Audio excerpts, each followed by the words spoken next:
अस्सलाम वालेकुम बेटा, आप देख रहे हैं सुपर केमिस्ट्री यूट्यूब चैनल और मैं हूं मोहम्मद अताउल्लाह, आपका केमिस्ट्री टीचर। जी बेटा, हम एमडी कैट सीरीज का अगला लेक्चर स्टडी करने वाले हैं और हमारा लेक्चर है बेटा ideal and non ideal behaviour of gases. हम गैसेस का आइडियल और नॉन आइडियल बिहेवियर देखेंगे। हम देखेंगे कौन सी गैसेस आइडियल है, कौन सी नॉन आइडियल है, कौन सी आइडियल बिहेवियर के ज्यादा करीब चली जाती है और कौन सी आइडियल बिहेवियर से दूर चली जाती है। हम देखेंगे आइडियल और नॉन आइडियल बिहेवियर की बेस क्या है इस टॉपिक के अंदर। आइडियल और नॉन आइडियल बिहेवियर डिपेंड किन पर करता है, इसको हम देखकर पता कर सकते हैं कौन सी गैस ज्यादा आइडियल, कौन सी लेस आइडियल, कौन सी कितनी आइडियल है। और हम फिर इसके बाद देखेंगे order of ideal behaviour of different gases. अगर मैं आपको डिफरेंट गैसेस दूं तो आप उसका ऑर्डर कैसे फाइंड आउट कर सकते हैं, कौन सी ज्यादा है, कौन सी लेस, कौन सी उससे लेस, कौन सी उससे लेस, आप ऑर्डर कैसे फाइंड। और हम फिर उसके बाद देखेंगे बेटा प्रीवियस पेपर एमसीक्यूज, जो previous MD CAT paper MCQs आ चुके हैं। जी बेटा, हम सबसे पहले आइडियल और नॉन आइडियल बिहेवियर का कॉन्सेप्ट देखते हैं। तो ये कॉन्सेप्ट सबसे पहले वॉन्डरवाल ने दिया था, इससे पहले आइडियल और नॉन आइडियल का लफ्ज मशहूर नहीं था।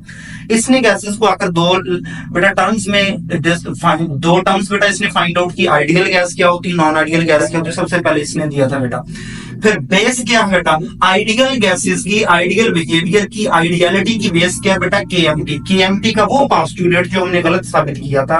और वो पोस्टुलेट है there is no force of attraction among gas molecules, कि गैस मॉलिक्यूल्स के बीच में कोई फोर्स ऑफ अट्रैक्शन नहीं होती है। क्या है बेटा, आइडियल गैसेस की बेस है। अब आपने याद रखना है, जिस गैस जो इसको फॉलो करेगी, जिस गैस के अंदर कोई फोर्स ऑफ अट्रैक्शन नहीं होगी, वो गैस आइडियल होगी, क्योंकि वो केएमटी को फॉलो कर रही है वो गैस। और जिसमें भी जरा बराबर भी फोर्स ऑफ अट्रैक्शन आ जाएगी, वो बेटा गैस क्या हो जाएगी, नॉन आइडियल हो जाएगी। तो जिसमें कोई फोर्स नहीं होगी वो गैस आइडियल है, क्योंकि वो केएमटी को फॉलो कर रही है। और जिसमें फोर्स ऑफ अट्रैक्शन जरा बराबर भी आ जाएगी, वो गैस आइडियल बिहेवियर से फिर जाएगी, डेविएट कर जाएगी। तो आइडियल गैस क्या होगी, जिसमें कोई फोर्स ऑफ अट्रैक्शन ना हो। और जैसे फोर्स ऑफ अट्रैक्शन बढ़ती जाएगी, greater the force of attraction, force of attraction बढ़ेगी तो greater the non ideal behaviour, non ideal behaviour बढ़ता जाएगा। या greater the force of attraction smaller the ideality, उतनी उसकी आइडियलिटी कम होती जाएगी। तो ये बेटा हमारे पास क्या आइडियल बिहेवियर की बेस है। अब हम देखेंगे आइडियल बिहेवियर किन फैक्टर्स पर डिपेंड करता है। तो बेटा आइडियल बिहेवियर, किसी भी चीज का आइडियल बिहेवियर इन चार फैक्टर्स की बेस पर फाइंड आउट कर सकते हैं। पहला फैक्टर है बेटा जिसको हम पोलैरिटी या नॉन पोलैरिटी बेटा बोलेंगे, ये पहला फैक्टर है। पोलैरिटी या नॉन पोलर नेचर बेटा, ये पहला फैक्टर हमारे पास है, नॉन पोलर नेचर। और दूसरा फैक्टर है बेटा जिसको हम साइज ऑफ मॉलिक्यूल बोलते हैं। तीसरा फैक्टर है कंप्रेसिबिलिटी फैक्टर, जिसको हम Z से रिप्रेजेंट करते हैं। और चौथा फैक्टर है वॉन डर वाल कांस्टेंट, जिनको हम A और V से रिप्रेजेंट करते हैं। इन चार फैक्टर्स को देखकर हम बेटा क्या कर सकते हैं, पता कर सकते हैं कौन सी गैस आइडियल, कौन सी नॉन आइडियल, कौन सी लेस आइडियल, कौन सी लीस्ट आइडियल, कौन सी ग्रेटर आइडियल है। जी बेटा, वन टू वन देखते हैं। सबसे पहले पोलैरिटी। पोलैरिटी बेटा कैसे डिटरमाइन करती है ये गैस कितनी आइडियल है और कितनी नॉन आइडियल है बेटा। हमें पता है पोलर मॉलिक्यूल्स में बेटा पॉजिटिव और नेगेटिव एंड्स होते हैं, और जितने पॉजिटिव नेगेटिव एंड्स स्ट्रांग होते हैं, जितनी पोलैरिटी स्ट्रांग होती जाए, उतना बेटा क्या होता जाएगा, फोर्स ऑफ अट्रैक्शन स्ट्रांग होती जाएगी। और जितनी फोर्स ऑफ अट्रैक्शन स्ट्रांग होती जाएगी, उतना नॉन आइडियल बिहेवियर बढ़ता जाएगा। तो आपको कोई भी गैस बेटा प्रोवाइड करते हैं, अगर वो पोलर गैस है तो आपने उसको नॉन आइडियल बोलना है, और जितना उसमें पोलैरिटी बढ़ती जा रही उतनी वो क्या होती जाएगी, नॉन आइडियल होती जाएगी। मैं एक एंड पर बेटा आपको करवाऊंगा, यानी कि ग्रेटर दी पोलैरिटी, जितनी पोलैरिटी बढ़ती जा रही है, स्मॉलर दी आइडियलिटी, उतना वो आइडियल बिहेवियर से डेविएट करती जा रही है, वो नॉन आइडियल बिहेवियर के बेटा क्या होती जा रही है, करीब आती जा रही है। मसलन मैं आपसे पूछता हूँ NH3 गैस है, अमोनिया गैस और HF गैस, एक चीज समझ रही बेटा आपने कि ये जो हमारे पास ideal non ideal behaviour gases का है, तो जब भी आपने कोई चीज को एक्सप्लेन करना तो वो गैस में कन्वर्ट कर लेनी है। तो अमोनिया गैस बेटा मेरे पास है, दूसरे मेरे पास HF, मैंने पता करना है दोनों में से ज्यादा आइडियल गैस कौन सी है। तो ज्यादा आइडियल गैस वो होगी जिसमें फोर्स ऑफ अट्रैक्शन कम या ना होगी। तो बेटा हमें पता है दोनों के अंदर क्या होता है, हाइड्रोजन बॉन्ड होता है। तो किसके अंदर वीक हाइड्रोजन बॉन्ड है, वो आइडियल के करीब चला जाएगा। तो हमें पता है HF में स्ट्रॉन्गर हाइड्रोजन बॉन्ड होता है, और NH3 में बेटा क्या होता है, weaker hydrogen bond as compare to HF। तो इसमें वीकर हाइड्रोजन बॉन्ड है, तो जितना हाइड्रोजन बॉन्ड वीक होता जाएगा, उतना वो फोर्स ऑफ अट्रैक्शन कम होती जाएगी, वो आइडियल बिहेवियर के करीब चलती जाएगी। ये बेटा हमारे पास था पोलैरिटी का फैक्टर। और दूसरा बेटा एक और चीज समझने, अगर आपके पास बेटा डिफरेंट गैसेस मौजूद है, वाटर गैस फॉर्म में मौजूद है, HCl गैस फॉर्म में मौजूद है, H2S बेटा हमारे पास मौजूद है, तो आइडियल बिहेवियर का बेटा पोलैरिटी की बेस पर फाइंड आउट करना बहुत आसान होता है। हमें पता है वाटर के अंदर हाइड्रोजन बॉन्ड होती है, HF के अंदर HCl में बेटा डाइपोल फोर्स या वीक हाइड्रोजन बॉन्ड होती है, और H2S में क्या होता है, सिंपल हाइड्रोजन बॉन्ड होती है। तो हमें पता है बेटा अंडरस्टूड बात है, यहाँ से हाइड्रोजन बॉन्ड सबसे स्ट्रॉन्ग बॉन्ड है, सबसे ताकतवर फोर्स ऑफ अट्रैक्शन इसके अंदर, तो ये सबसे नॉन आइडियल होगा। इसमें फोर्स ऑफ अट्रैक्शन वीक होगी क्योंकि डाइपोल है और डाइपोल के साथ साथ में वीक हाइड्रोजन बॉन्ड भी है, तो इसकी निस्बत वीक फोर्स होगी, तो ये वाटर की निस्बत ज्यादा आइडियल हो जाएगा। और इसमें डाइपोल फोर्स है, तो इन तीनों के अंदर सबसे आइडियल ये होगा, उसके बाद ये होगा, और ये वाटर क्या होगा, लीस्ट आइडियल होगा।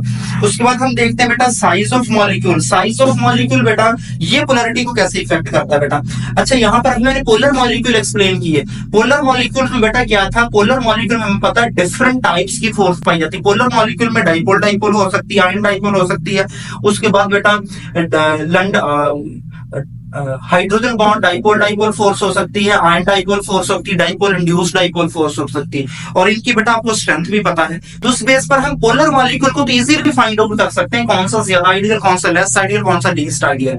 लेकिन बेटा जो नॉन पोलर मॉलिक्यूल, मसलन ये मैंने नॉन पोलर मॉलिक्यूल लिख दिया, hydrogen, methane, helium, carbon dioxide और नाइट्रोजन, ये सारे के सारे नॉन पोलर, और इन तमाम के अंदर लंडन डिस्पर्जन फोर्स एक ही तरह की फोर्स पाई जा रही। यहाँ पर तो फोर्स डिफरेंट, मुझे पता है कौन सी फोर्स ज्यादा ताकतवर है, कौन सी लेस और कौन सी लीस्ट है, मैं फौरन पता कर लेता था। जिसमें ज्यादा स्ट्रॉन्ग फोर्स है वो ज्यादा क्या है, नॉन आइडियल है, जिसमें वीक फोर्स है वो ज्यादा आइडियल, जिसमें बहुत वीक फोर्स है वो ज्यादा आइडियल के और करीब चला जाएगा। इसमें तो सभी में एक जैसी फोर्स ऑफ अट्रैक्शन। अब मैं नॉन आइडियल गैसेस में कैसे पता चल करूंगा कि कौन सी बेटा गैस ज्यादा आइडियल है, कौन सी लेस, लीस्ट बेटा इस फॉर्म में। तो उसको बेटा नॉन आइडियल को हम पता करते हैं साइज ऑफ मॉलिक्यूल की बेस पर। जितना बेटा आपने ये फोर्थ चैप्टर में आगे जाकर हम कल इंशाल्लाह कल वाले लेक्चर में पढ़ेंगे भी, जितना greater the size of molecule, जितना मॉलिक्यूल का साइज बड़ा होता जाता है, आपने बेटा लंडन डिस्पर्जन फोर्सेस का ये फैक्टर भी उसमें आपने पढ़ा भी है, जितना मॉलिक्यूल का साइज बड़ा होता जाएगा वो किसी हिसाब से बड़ा होता जाए, वो इलेक्ट्रॉनिक क्लाउड के हिसाब से बड़ा होता जाए, वो नंबर ऑफ एटम के हिसाब से बड़ा होता जाए, वो पोलराइजेबिलिटी के हिसाब से बेटा ज्यादा होता जाए, वो किसी हिसाब से बेटा मॉलिक्यूल का साइज जब बड़ा होता जाएगा तो उसकी इलेक्ट्रॉनिक क्लाउड ज्यादा डिस्टर्ब होगा। इलेक्ट्रॉनिक क्लाउड ज्यादा डिस्टर्ब होगा तो उसमें फोर्स ऑफ अट्रैक्शन ग्रेटर हो जाएगी, मजबूत हो जाएगी। तो जितना साइज ऑफ मॉलिक्यूल ज्यादा होता जाएगा उतनी इलेक्ट्रॉनिक क्लाउड की डिस्टर्बेंस ज्यादा, इसको मैं कल एक्सप्लेन कर दूंगा नेक्स्ट वाले लेक्चर में। तो उतना उसमें फोर्स ऑफ अट्रैक्शन बढ़ती जाएगी, यानी कि जितना मॉलिक्यूल का साइज ज्यादा उतनी उसमें फोर्स ऑफ अट्रैक्शन ज्यादा, और जितनी फोर्स ऑफ अट्रैक्शन ज्यादा होगी मैं बता चुका हूं उतनी ही आइडियल बिहेवियर क्या होता जाएगा, ज्यादा, और नॉन आइडियल बिहेवियर ज्यादा होता जाएगा, आइडियल बिहेवियर कम होता जाएगा।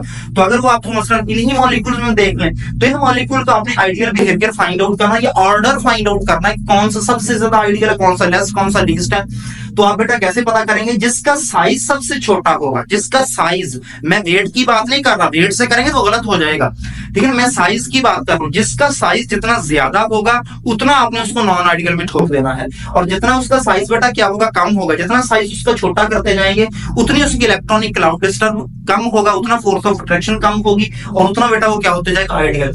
अगर मैं तमाम में बेटा देखूं तो सबसे छोटा साइज है बेटा हीलियम का, हीलियम का साइज सबसे छोटा होता है, क्योंकि बेटा अगर हम पीरियोडिक टेबल देखें ना तो पीरियोडिक टेबल में इधर पड़ा हुआ है हाइड्रोजन, इधर हीलियम, और हमें पता है लेफ्ट टू राइट मूव करते हुए साइज डिक्रीज करता है, तो हाइड्रोजन से छोटा साइज हीलियम का है। तो इनमें, और यहाँ पर हाइड्रोजन जो है वो 2 हाइड्रोजन है, तो इसका अंडरस्टूड बात है इसका साइज ग्रेटर होगा।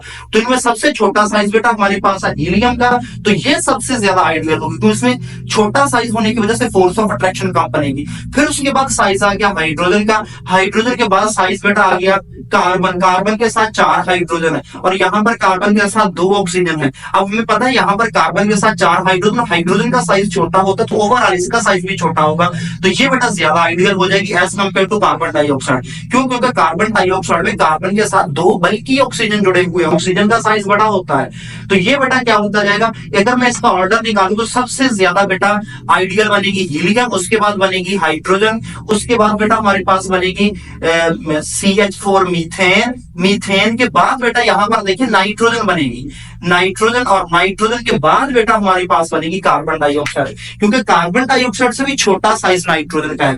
बेटा आपने समझ रहे ना, ये जब भी एमसीक्यू देता है ना इस आइडियल नॉन आइडियल बिहेवियर में, वो कभी भी एक गैस का नाम लेकर नहीं पूछेगा which one is greater ideal, कौन सी सबसे ज्यादा आइडियल है या कौन सी सबसे लीस्ट आइडियल। एक एक गैस नहीं देता, वो चार चार पांच पांच गैसेस का ऑर्डर बनाकर लेकर देता है, तो उसमें आपने पता करना इसी तरीके से कौन सा करेक्ट ऑर्डर है उसको आपने क्लिक करना होता है। तो ये बेटा हमारे पास दूसरा फैक्टर था जिसको हम बोलते हैं size of molecule. Size of molecule किस तरीके से बेटा आइडियलिटी को एक्सप्लेन करता है वो अभी हमने बेटा डिस्कस किया। अभी हमने ये दूसरा फैक्टर एक्सप्लेन किया साइज ऑफ मॉलिक्यूल। अब हम तीसरा फैक्टर देखेंगे आइडियल बिहेवियर। हम कंप्रेसिबिलिटी फैक्टर से कैसे फाइंड आउट करते हैं बेटा। कंप्रेसिबिलिटी फैक्टर जिसको Z से रिप्रेजेंट करते हैं, जरा देखिएगा बेटा, कंप्रेसिबिलिटी फैक्टर इसको हम Z से रिप्रेजेंट करते हैं, Z से, और Z वैल्यू फाइंड आउट हम कहां से करते हैं, हमारे पास है ideal gas PV is equal to nRT। अगर मैं इसी गैस को बेटा 1 मोल के लिए सॉल्व करूं तो ये हमारे पास आइडियल गैस बन जाएगी PV is equal to RT। एक मतलब ये भी आपको आ गया हुआ था, उसने पूछा था ideal gas equation for 1 mole gas, 1 mole ideal gas के लिए आइडियल गैस इक्वेशन क्या होगी, उसने ये भी लिखी हुई थी, ये भी लिखी हुई थी। तो ये बेटा 1 मोल जब उसने वैल्यू दे दी बेटा वो पुट करके आपने एंड पर जो इक्वेशन बनी वो ये बनेगी, तो ये बेटा आपने इक्वेशन लिखनी है जी। अब बेटा ये हमारे पास 1 मोल के लिए बन गई PV is equal to RT। अब मैं इसी RT को इधर डिनोमिनेटर में ले जाऊंगा तो ये बन जाएगा PV ओवर RT। हमें पता है is equal to sine, is equal to sine मुझे ये बता रहा है कि जितनी वैल्यू बेटा इस PV की है ना उतना ही आंसर इस RT का है। मसलन मैं कहता हूं PV का आंसर भी 15 अपने पास से ले रहा हूं, इसका आंसर भी 15, क्योंकि इज इक्वल टू साइन यही शो कर रहा है। अब अगर मैं इस वैल्यू को इधर नीचे ले जाऊं तो 15 बटा 15 दोनों कटकर 1 हो जाएंगे। तो कंप्रेसिबिलिटी का आंसर हमेशा यूनिटी होता है, 1 होता है, ये चीज आपने समझ लेनी है। अब हर वो गैस जिसकी कंप्रेसिबिलिटी का फैक्टर 1 होगा वो आइडियल गैस होगी। जिसका बेटा कंप्रेसिबिलिटी का फैक्टर Z से डेविएट करेगा, 1 से ग्रेटर हो जाएगा, स्मॉलर हो जाएगा, वो गैस हमारे पास नॉन आइडियल हो जाएगी जी। बेटा ग्राफ मैंने यहाँ पर बनाया, कंप्रेसिबिलिटी फैक्टर ले लिया, इसको मैंने Z से रिप्रेजेंट कर दिया। इधर वाली साइड पर बेटा मैंने प्रेशर ले लिया, कंप्रेसिबिलिटी फैक्टर यहाँ पर 0 है, यहाँ पर 0.5 और ये 1 है। अब जो गैस इसको फॉलो करेगी वो आइडियल होगी, जो इससे डेविएट कर जाएगी वो गैस हमारे पास नॉन आइडियल। मतलब मैंने यहाँ पर 4 गैसेस लेनी, अब कोई भी गैस ले रहे तो आपको इन चारों फैक्टर्स की बेस पर एंड पर कंक्लूड कर सकते हो कि कौन सी गैस कितनी आइडियल है, कौन सी कितनी लेस आइडियल और लीस्ट आइडियल में चली जाती है। तो आपको पता चल जाना चाहिए इसमें जब मैं चारों फैक्टर्स एक्सप्लेन कर दूंगा जी। बेटा हमारे पास आंसर आना चाहिए कितना, 1 आना चाहिए कंप्रेसिबिलिटी का। जब मैं ये चारों गैसेस ले रहा था तो जैसे ही बेटा मैंने इनका प्रेशर इंक्रीज किया, मैंने इनका प्रेशर इंक्रीज किया, यहां से बढ़ाता गया बढ़ाता गया बढ़ाता गया इनका प्रेशर। तो प्रेशर बढ़ाने से बेटा क्या होगा, प्रेशर बढ़ाने से नो फोर्स ऑफ अट्रैक्शन होनी चाहिए। मैं जितना भी उस गैस का प्रेशर बढ़ाकर उसको कंप्रेस करके उसका वॉल्यूम छोटा करता जाऊंगा उसमें फोर्स ऑफ अट्रैक्शन नहीं होनी चाहिए। तो अगर मैं जितना प्रेशर बढ़ाता जाऊं उसके मॉलिक्यूल में कोई फोर्स ऑफ अट्रैक्शन नहीं हो रही, तब वो हमारे पास उसकी कंप्रेसिबिलिटी का फैक्टर 1 ही रहेगा। अगर वो 1 ही रह रहा है तो तब हमारे पास वो गैस क्या होगी, आइडियल गैस होगी। अगर बेटा मैंने प्रेशर इंक्रीज किया और उसके मॉलिक्यूल्स में फोर्स ऑफ अट्रैक्शन स्ट्रांग हो गई, जैसे फोर्स ऑफ अट्रैक्शन स्ट्रांग हो गई, जैसे मैंने प्रेशर इंक्रीज किया, पहले बेटा प्रेशर यहां पर था इतना, मैंने जैसे प्रेशर इंक्रीज किया वॉल्यूम इसका कम हुआ, मैंने और प्रेशर इंक्रीज किया वॉल्यूम और कम। यानी कि जैसे मैं प्रेशर इंक्रीज कर रहा हूं मॉलिक्यूल के गैस के मॉलिक्यूल करीब हो रहे हैं, और जैसे ही करीब होंगे तो अगर उनमें फोर्स ऑफ अट्रैक्शन बढ़ी तो ज्यादा करीब हो जाएंगे। यानी कि अगर मैंने प्रेशर इंक्रीज किया और करीब होकर उनमें स्ट्रॉन्ग फोर्स ऑफ अट्रैक्शन करीब हुई तो वो प्रेशर से जितना करीब हो रहे थे उससे ज्यादा करीब हो जाएंगे, और जब ज्यादा करीब हो जाएंगे तो हमारे पास वॉल्यूम प्रेशर इंक्रीज करने से जितना वॉल्यूम डिक्रीज होना था ना, तो स्ट्रॉन्ग फोर्स ऑफ अट्रैक्शन की वजह से, फॉर एग्जांपल पहले वॉल्यूम इतना था, अब प्रेशर इंक्रीज करने से उसका वॉल्यूम इतना कम हो जाना था, लेकिन बेटा जैसे मैंने प्रेशर इंक्रीज किया तो वॉल्यूम ज्यादा कम हो गया उसका। जब वॉल्यूम ज्यादा कम होगा तो वॉल्यूम की वैल्यू बेटा छोटी निकलेगी, जब वॉल्यूम की वैल्यू छोटी निकलेगी तो वो छोटी वैल्यू उससे मल्टीप्लाई होकर ये आंसर छोटा आएगा। जब ये आंसर छोटा आएगा तो हमें पता है ये पूरा फैक्टर Z के साथ डायरेक्टली प्रोपोर्शनल है, तो ये छोटा आएगा तो Z छोटा आएगा तो हमारे पास क्या हो जाएगा, उसका नेगेटिव डेविएशन नीचे की तरफ डेविएशन शो करेगी। यानी कि अगर हम फोर्स ऑफ प्रेशर ज्यादा लगा रहे तो उसमें फोर्स ऑफ अट्रैक्शन मजबूत हो गई, मजबूत फोर्स ऑफ अट्रैक्शन क्या करेगी बेटा, उसका वॉल्यूम नॉर्मल से ज्यादा कम कर देगी। जब वॉल्यूम कम होगा तो छोटा कम वॉल्यूम इस वैल्यू के साथ मल्टीप्लाई होगा तो आंसर भी कम आएगा। तो ये हमारे पास क्या हो जाएगा बेटा, ये जब ये कम है तो ये भी कम होगा तो वो नेगेटिव डेविएशन शो करेगा। तो हमारे पास उसका आंसर बेटा क्या आ जाएगा, 1 से स्मॉलर आ जाएगा। और अगर बेटा हम क्या कर रहे हैं, प्रेशर इंक्रीज कर रहे हैं और वो प्रेशर उसमें रिपल्शन क्रिएट कर रहा है, क्या कर रहा है उसमें, रिपल्शन। यानी कि जब रिपल्शन क्रिएट करेगा, मसलन मैंने प्रेशर इंक्रीज करना, तो प्रेशर ने इसको यहां तक करना था। यहाँ प्रेशर जब मैं इंक्रीज करना तो पहले मॉलिक्यूल में डिस्टेंस इतना था, प्रेशर इंक्रीज ने उसको यहां पर लेकर आना था। लेकिन जैसे मैंने प्रेशर इंक्रीज किया उसने इसको यहां पर लेकर आना था, लेकिन वो यहां पर किया उसने, यानी कि प्रेशर ने इसको इतना करीब नहीं किया बल्कि क्या किया, इसको रिपल्शन की वजह से दूर ही रखा।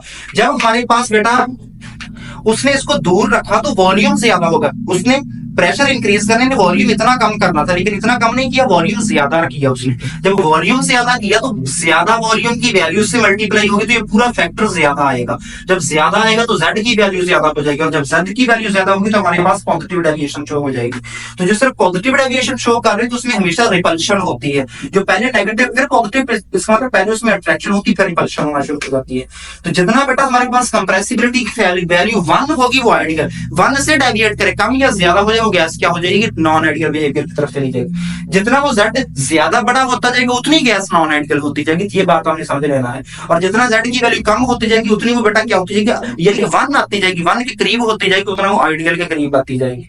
चौथा बेटा आखिरी फैक्टर हम एक्सप्लेन कर रहे हैं वॉन डेर वाल कांस्टेंट, जिसको हम ए और बी बोलते हैं। इससे भी हम आइडियल और नॉन आइडियल बिहेवियर चेक कर सकते हैं। आपके सिलेबस में वैसे ये टॉपिक नहीं है, तो यहाँ पर बेटा मैं लूंगा ए और बी। हमें पता है ए और बी ये हमारे पास ए गैस के लिए कांस्टेंट रहते हैं, ए गैस के लिए कांस्टेंट रहते हैं। अब ए हमारे पास क्या, ए हम जिसको हम बोलते हैं कांस्टेंट ऑफ अट्रैक्शन, इसलिए अट्रैक्शन बताऊं। अब अंडरस्टूड बात है बेटा, जितना ए ज्यादा होगा उतनी अट्रैक्शन ज्यादा होगी मॉलिक्यूल में। और ये चीज तो मैं पीछे बता चुका हूं, जितनी अट्रैक्शन ज्यादा होती जाएगी उतनी गैस नॉन आइडियल होती जाएगी। यानी कि जितना ए की वैल्यू आपको वो ज्यादा करके देता जाए, यानी कि जितनी ए की वैल्यू ज्यादा हो जाए इसका मतलब वो गैस क्या हो जाएगी बेटा, वो गैस नॉन आइडियल हो जाएगी। बी बेटा क्या है, बी को एक्सक्लूडेड वॉल्यूम या इसको हम एक्सक्लूडेड वॉल्यूम या इसको हम इफेक्टिव वॉल्यूम बोलते हैं, दोनों लफ्ज सेम लिखे हैं। या इसको बेटा हम बोलते हैं इफेक्टिव वॉल्यूम, इफेक्टिव वॉल्यूम, या इसको हम नॉन आइडियल वॉल्यूम भी बोलते हैं। इसका एक और नाम है नॉन आइडियल वॉल्यूम। जितनी बी की वैल्यू बढ़ती जाए, बी की वैल्यू बढ़ने का मतलब बेटा हमारे पास नॉन आइडियल बिहेवियर बढ़ रहा है। वो गैस मसलन यहां तक बेटा मेरे पास ये एक गैस है, इसमें गैस को जब मैंने कंप्रेस किया तो गैस कंप्रेस होकर यहां से लेकर यहां तक वो आइडियल बिहेवियर शो कर रही है। अब ये वो वॉल्यूम है जिसके अंदर वो नॉन आइडियल बिहेवियर शो कर रही है, इसको हम बोलते हैं non ideal volume, excluded volume या इफेक्टिव वॉल्यूम बोलते हैं। और जितना बेटा किसी गैस का नॉन आइडियल वॉल्यूम बढ़ता जाएगा उतनी गैसेस का मतलब है वो नॉन आइडियल होती जाएगी। जिसका मतलब जितना बी की वैल्यू आपको ग्रेटर करके देता जाए, जितनी बी की वैल्यू ग्रेटर करके देता है इसका मतलब उसमें नॉन आइडियल बिहेवियर बढ़ रहा है और गैस क्या होती जा रही है, नॉन आइडियल की तरफ मूव करती जा रही है। ये बेटा एक क्वेश्चन है, इसी से रिलेटेड इसी तरह की क्वेश्चन वो देता है जब इस टॉपिक में से क्वेश्चन देता है। मसलन उसने बोला which one is the correct non ideal behaviour of gases, gases का नॉन आइडियल बिहेवियर आपने एक्सप्लेन करना है। तो आपने चारों फैक्टर्स को दिमाग में रखना है, आपने पोलैरिटी को भी दिमाग में रखना, अपने साइज ऑफ मॉलिक्यूल को भी दिमाग में रखना, अपने compressibility factor of van der Waal constant को भी दिमाग में बेटा रखना है। मसलन हमारे पास कार्बन डाइऑक्साइड, अमोनिया, मीथेन और हाइड्रोजन बेटा गैस मौजूद है। तो नॉन आइडियल बिहेवियर बेटा हमें पता है। अब अमोनिया इसमें आ गई तो अमोनिया पोलर है, तो पोलर है जो इसमें नॉन आइडियल बिहेवियर सबसे ज्यादा होना चाहिए, जबकि उसने इससे कम लिखा तो ये तो आंसर गलत हो गया। यहाँ पर बेटा उसने अमोनिया का क्या किया हुआ, नॉन आइडियल बिहेवियर सबसे ज्यादा लिखा हुआ। यहाँ पर अमोनिया का नॉन आइडियल बिहेवियर ज्यादा, फिर उसके बाद बेटा किसका आ गया, मीथेन का, उसके बाद आना चाहिए था कार्बन डाइऑक्साइड का, क्योंकि बेटा ये पोलर है। अब ये तीनों नॉन पोलर, तो इसमें पोलैरिटी इसमें हाइड्रोजन बॉन्डिंग देखी जाएगी और ये तीनों नॉन पोलर है तो इन तीनों का साइज देखा जाएगा। तो इन तीनों में साइज इसका बड़ा था तो ये नॉन आइडियल यहाँ पर आनी थी, तो ये भी ऑप्शन गलत है। तीसरा ऑप्शन बेटा देखते हैं मीथेन, मीथेन इससे ज्यादा नॉन आइडियल बिहेवियर होता है अमोनिया का, ठीक है। कार्बन डाइऑक्साइड, कार्बन डाइऑक्साइड से ज्यादा नॉन आइडियल बिहेवियर होता है अमोनिया, तो ये भी ठीक है। कार्बन डाइऑक्साइड, कार्बन डाइऑक्साइड और इससे बेटा उसने बोला है कि ज्यादा नॉन आइडियल बिहेवियर हाइड्रोजन का होता है, तो हाइड्रोजन का साइज छोटा है तो इसका नॉन आइडियल बिहेवियर ज्यादा नहीं होगा, कम होगा। तो इस तरीके से बेटा अगर हम ये देखें तो हाइड्रोजन का नॉन आइडियल बिहेवियर कम है तो ठीक है, यानी आइडियल बिहेवियर ज्यादा है। इसका बेटा क्या आइडियल बिहेवियर, नॉन आइडियल इसका नॉन आइडियल बिहेवियर कम है, इसका नॉन आइडियल बिहेवियर ज्यादा, ठीक है। इससे ज्यादा बेटा नॉन आइडियल बिहेवियर है इसका, ठीक है, और इससे नॉन आइडियल बिहेवियर ज्यादा इसका, ठीक है। तो हमारा डी ऑप्शन बेटा यहाँ पर करेक्ट हो जाएगा। जी बेटा आज का लेक्चर हमारा खत्म हो गया है। अगर आप एमडी कैट के तमाम लेक्चर्स देखना चाहते हो तो हमारे इसी यूट्यूब चैनल पर एक पूरी प्ले लिस्ट है बेटा पूरे के पूरे एमडी कैट लेक्चर्स की, तो आप वहां से जाकर पूरे के पूरे एमडी कैट लेक्चर्स को विजिट कर सकते हैं।